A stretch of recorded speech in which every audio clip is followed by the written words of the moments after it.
Hey guys, Andrew here, director-producer of The Keeper's Diary, a Biohazard story. Now, as you may know, JJ, Charlie, and I all traveled to Germany last October to visit with Andy Sperling of Screenfire Germany and Krishmir Kanazovic of Theatrical Chicken and Raccoons Productions. Now, even though we're no longer moving forward on production of The Keeper's Diary, a Biohazard story with Andy or Krishmir, they're still really great friends of mine, and we were able to film a lot of awesome content while we were there. That being said, check out this podcast hosted by Andy, featuring Krishmir and myself. Enjoy. Hi, I'm Andy. Welcome to Screenfire. Today I have two very special guests. I'm here with Andrew Saullo, director and producer on The Keeper's Diary, a Biohazard story, and Krešimir Knezovic. Yeah, guys, why do we want to do this? Andrew? I don't know. I just woke up one day and said, you know what, why not? So, no. So the real story is it's something I've always wanted to do, and there's always been a handful of diaries and notes that have always kind of stood out to not only me, but I'm sure a lot of people over the years. And definitely The Keeper's Diary. I know the epilogues are something I've kind of always wanted to put on film too, from the Resident Evil 3 or the end of the third game and things like that. But once Welcome to Raccoon City was announced, and they started posting like BTS photos of their set and things like that, and you could see that they were actually building like the front of the RPD and the front of the Spencer Mansion. That was cool. I was like, okay, maybe they might actually start finally staying true to the game, even though they're putting two different things in one movie, but it looked good. And then the movie came out, and I went and seen it last October, and I was just, I keep saying this, I know there's fans of the films, and I don't mean to like disrespect the films or the fans, because, you know, we want you guys as fans too, and we have nothing but love for everyone here. But the movie just wasn't for me, and I personally feel it didn't even come close to showing what, you know, the masterpiece or the mastermind Shinji Mikami had to show the world. It just wasn't very representative of his art. For me personally, it's like when you go see a George Lucas film, you're going to see George Lucas's work. And that's why like the Disney stuff it's fun, but it doesn't work for me because I'm such a fan of the craft that George Lucas gave. His vision. I love his vision, just like I love Shinji Mikami's vision. So at that moment, I was just like, I think it's finally time to do something because nobody else is clearly going to do anything. And, you know, I like what I do with my job, but this is what I really like to do. So I remember when I was in college, like 2012, 2013, Krishimir's work had popped up on my YouTube channel or something like that, and I just watched all of his stuff, and I thought at that time that this is the first time anyone's even ever come close to showing what it should be. Just to explain it real short for, I don't know, people who don't know what we did. Krishmir and I, we both shot some scenes, some sequences, what we imagined a real Resident Evil should look like back in. I started this with an idea. Yeah, which year was it? 2011. Yeah, I started this with an idea to show finally something, because I was not so satisfied with the Hollywood interpretation. So I waited for a fan film. You put that real nicely. You're not satisfied with the Hollywood. I know. Yeah, I was sad about Resident Evil Remake came out, and I was obsessed with this game. And then the first Anderson movie came, and I was like, that's not so cool. And I was waiting for a fan movie. Maybe outside on this planet on YouTube, I will find someone, and he's making it right. And I waited and waited and waited and waited. And somehow one day I really thought, okay, enough. I will do my own thing. And I started to build a Jill costume. And I wanted to do a teaser trailer, only one teaser trailer. The first zombie, the hallway, and Jill Valentine. And I worked on the costume. And a friend of mine, Benny, by the way, he saw the shoulder pads and he asked me, wow, that's cool, what is it? And I was a little bit embarrassed because, yeah, it's nerdy stuff, nerdy gaming stuff. And I said, that's nothing. And he said, no, tell me, what is it? And I said, yeah, it's the shoulder pads for the Jill costume and I want to do a trailer. And he said, wow, that's cool. And I want to participate. And he's a cameraman. Since he was on the film school, studying camera, he managed to get a crew. We had, back then, 2011, the Red 1 came out, or Red Epic. We shot on Red. He said, a friend of him said, let's shoot it on Red. I was first like, I don't know, it's so big. It's a movie camera. Yeah. And then they convinced me and said, yeah, okay, let's do it on Red. And then Rafi, your Rafi, was... our Rafi. It's a friend of ours. He was also in this crew and he met Andreas. Yeah. And on one shoot, I don't know which shoot, maybe it was Zimmer 207. Yeah, Room 207, which was one of my first movies I shot. Yeah. Rafi told Andreas about my Resident Evil vision, and the costumes and everything. And so Andy wanted to participate. And he came and he saw all the things I made. And I was so excited. And we did. And Andy was also acting in one scene. We have 3 scenes and 2 recap trailer and 2 trailers. And I thought, if there is no one outside, then I want to be the one who do it properly. And unfortunately, we didn't have the budget to do it better. But I think the crew we had, my brother was participating, friends, they built rooms that they look like the Spencer Mansion. So in reality, they absolutely don't look like this. And it's just tricks in the camera to find the right camera angle to give the illusion that it's really there. And the wallpapers and stuff. And we had also Schwerthelm Ziefreund who did the mask, the zombie mask. By the way, I was the first zombie in this Theme 3. That's true. And yes. Just to explain it, Schwerthelm Ziefreund, by the way, he's called Schwerthelm Ziefreund the Third. Oh, I didn't know that. Yeah, the third. And he's a special effects, VFX guy. He also has done a lot of work in Hollywood, so Star Wars and Demons and Angels. And, if someone is interested, just check IMDb. You will be impressed. Yeah. Schwerthelm Ziefreund. The Third. So, what came out, I was really satisfied. I said, yes, that's good. But unfortunately, that's it. In my mind, I will have 1 million views. Capcom will say, oh, that's awesome. Let's do something. And nothing happened. Yeah, I'm a Resident Evil fan since 1996, 1997. What? You said 60 and I said... Yeah, it's... Old man.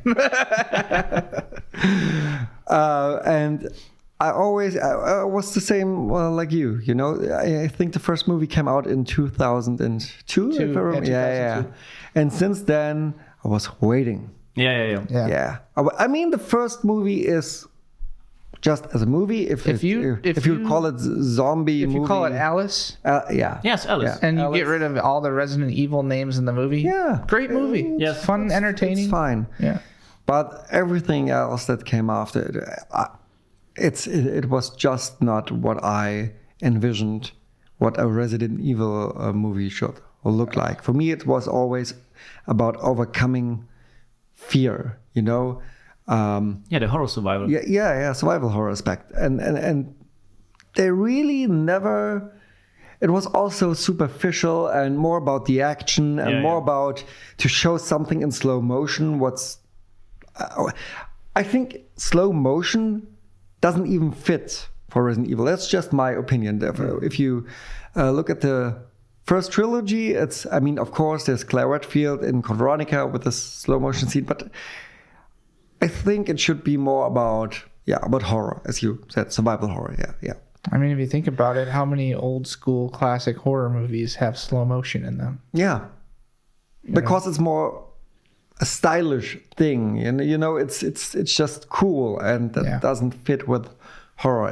That's just my opinion. It's always got to help tell the story. Yeah, you know what I mean, tell what. Try to show what the character is going through. Keep it simple. Yeah. Not Matrix action. Yeah. But no slow-mo, not firework, just like a situation like the feeling in this situation would be. So I wanted my Jill, for example, to be shocked. When she sees the first zombie, she's shocked. This is the reason why I wanted the vertigo. In my scene, Jill is going around the corner and she sees the first zombie, and we all know there are no zombies, they're only in television. And then Jill is standing in front of the zombie and she sees what she can't believe. Yeah. Like in Jaws. Yes. Yep. Or in Vertigo. That's a good example. Yeah. Yes. It's the best example. Yeah, perfect. I wanted this. I wanted to create this moment. Yeah. There is something and you can't believe it. And it's horror, it's disturbing, it's terror. Yeah. This is Resident Evil for me. Yep. So Jill is not like, okay, pam, pam, pam, pam, pam, I will shoot you in the head. No, it's what like the fuck? What would really happen if you were to see that? And this is Kenneth. Kenneth was killed by this thing. Yes. And she's going to Barry. And then let's report it to Wesker. Wesker is gone. So what the hell is here? What is happening? Yeah, what's happening? What's going on? We are in this mansion outside the doggies. It's not good. What I always found interesting was they're a special force unit. Yeah. And even they can't handle it. Yeah. That's the Correct. interesting Yes, thing. absolutely. Not they're a special force unit, so it's no problem for them. So they're a special force unit, and even they are fucked. Yeah. So, that's the interesting thing. But they never got the concept into movies, I think. No. I think I'm on the same page like you with Sarah Connor from Terminator. Yeah, perfect example. Yeah. Jill or Chris, they have to grow with this situation. Yeah, to grow with this situation. Yeah. So in the first they are totally confused, and then they have stick together, focus, and then go, and find out what's happening, and in the end to survive. That's it. Yeah, it's not only Sarah Connor. If you think about Ellen Ripley. Yeah, those are the two best exactly. examples I always it's always her and strong women. Ripley. Thank you, James Cameron. Yeah. Thank you Yeah. for those great characters. But think about Aliens. Yeah. She's returning, and she lived through this already, but she's still terrified. Yeah. Why would they take it easy after they defeated the zombies and the tyrant in the first? They should even after the first part, they should be terrified, because it's not easy. You can learn how to handle those things. I mean, they're monsters. So I don't like the idea, but again, that's just my personal opinion. I don't like the BSAA. We're handling this all so easy. Oh yeah. I think it should always be a threat. Yeah. Because it is. I agree. Yeah, that's always one thing I liked about Jill was I always kind of like in Terminator 1, Linda Hamilton is just this very, very similar to Jill Valentine in RE1. Yes. And then you come around to RE3 and you can almost compare her to Jill or to Linda Hamilton in Terminator 2. There's a drastic difference between Sarah Connor in Terminator 1 and Sarah Connor in Terminator 2. She had been through so much stuff. Now she's in an insane asylum and suffers from severe PTSD. Yeah.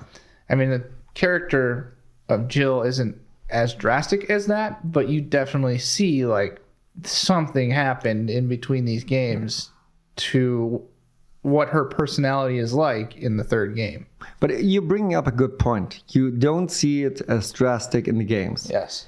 But because of this, that's something you could bring up in the movie. Yeah. You know, I don't want a tough Jill that says, I survived the mansion, no problem, Yeah. fine. No, I want her to have PTSD and nightmares and want to kill herself, because that would be the case And there after was, this. there was so much potential for that in the RE3 remake. Yeah. And they had like they started with one cutscene in the beginning, and that was it. And then the rest of the game was just, well, it is what it is. We'll just say that. Yeah. I mean, I have to play it again, the third game, but it was just so disappointing. They cut out all the stuff, but that's a different topic. Yeah. Let's dream a little bit. Mm-hmm. Let's say we succeed and it's a huge hit, and I don't know, we are being approached by Netflix. Okay. What would you, oh God, no, or a company, what would you like to do? Would you retell the story of the first game, or do something completely different, or I think just dreaming? If we got approached by Hollywood, I would. These are the people I'd want. I want you guys in the room, both of you. I'd want JJ. I'd want Sean. I'd want Robert. I'd want Charlie. All of us in a room, and I'm sure there's a few others. Maybe the people behind Carrier or Raccoon City Story. Like if we were all in a room together with whoever confronted us from Hollywood, I think all of us would know exactly what we need to do. I'm sure we each would have different ideas of how we do different things, but we all know like what this should be, right? Yeah. Like you could ask you could ask me, you, JJ. Each of us would have the same exact answer. Yes. Of how this should be. But each of us would each maybe have different ideas of how different things should be, but the overall goal is the same between all of us. So if we were all in a room with some Hollywood executives, it would have to be, look, there's nobody on earth more qualified than us to properly show Shinji Mikami's vision on screen. Yeah. So, do your thing. We'll do our thing. Fund the project. We will take care of this for you, and we will take care of the fans. Yeah. But yeah, if we were all in a room, I think a lot of things would get accomplished. But given today's atmosphere with certain things, I just don't know if that would happen. But it would be awesome. I mean, it would be awesome. I try to be optimistic, so my cup is half full. Yeah. Let's see, but what would be the story you personally would like to tell? I mean, ideally, if we had had control. Yeah. If we had control. I'm not a fan of how everything is going series and binge watching nowadays, because it kind of ruins the whole spirit of cinema. It's fun to binge watch shows, but like, I remember I used to love going to the movie theater and watching movies. I just recently watched an interview with Anthony Mackie where he was like, when's the last time you went and seen a movie like The Thing? It just doesn't happen anymore. It's never going to happen again. So I would personally like to see theatrical releases 0, 1, 2, 3, Veronica, 4. Oh. Each individual movie. And it could be 2 trilogies or whatever, like Star Wars. But after 4, maybe you could start going into TV series or something. Because that's where it kind of fell off for me, was when Shinji Mikami left. But I know with a project that's going to be coming out soon that I did, hopefully we can potentially make into a series out of that. But you'll see. I mean, I already told you I would love to do a 5-episode mini series just to shoot some of the documents you can find. Yes. And everyone, we could have 4 or 5 directors and everyone direct. Just as you said, we have all the same vision. Yes. But maybe just a different approach with the same vision. Yep. And I think that would be so interesting.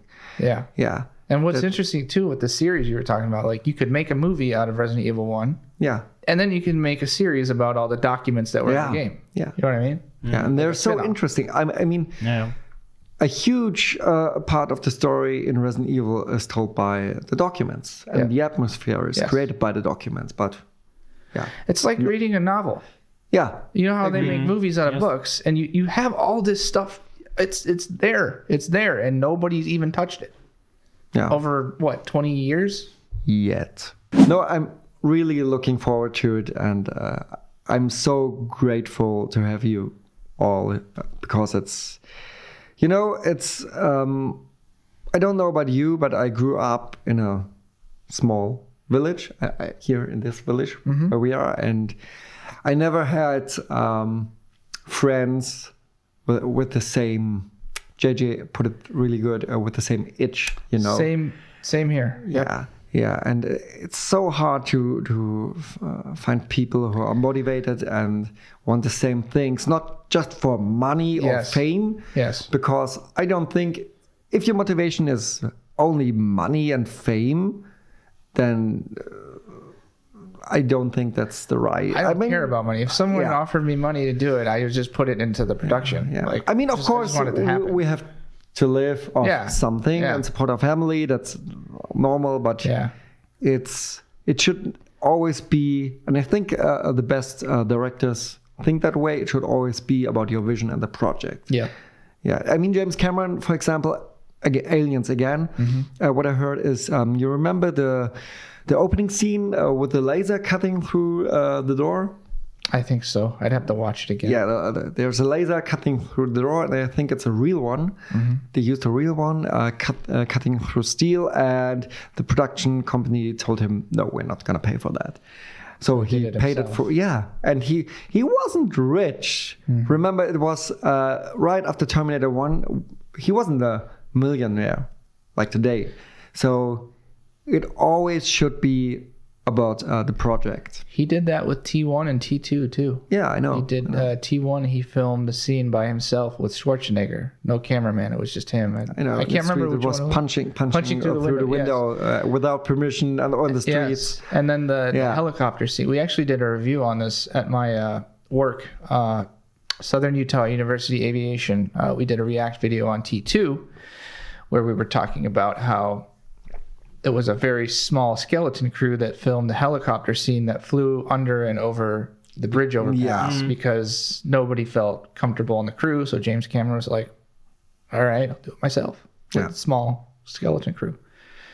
So, Yeah, it's a shame that I don't want to. I mean, it's just a feeling. I have the feeling that more directors were that way in the 80s and 90s, but now I don't know. Maybe it's wrong. Well, everything's just green screen now. Nothing's practical.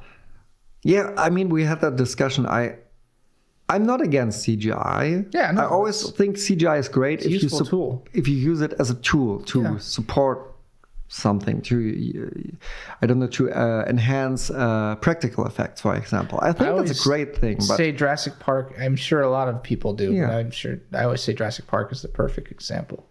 First Jurassic Park. Yeah. That's true. Yeah. Yeah. So let me ask you something. Because we all never really had anybody to talk to about Resident Evil stuff. I never did.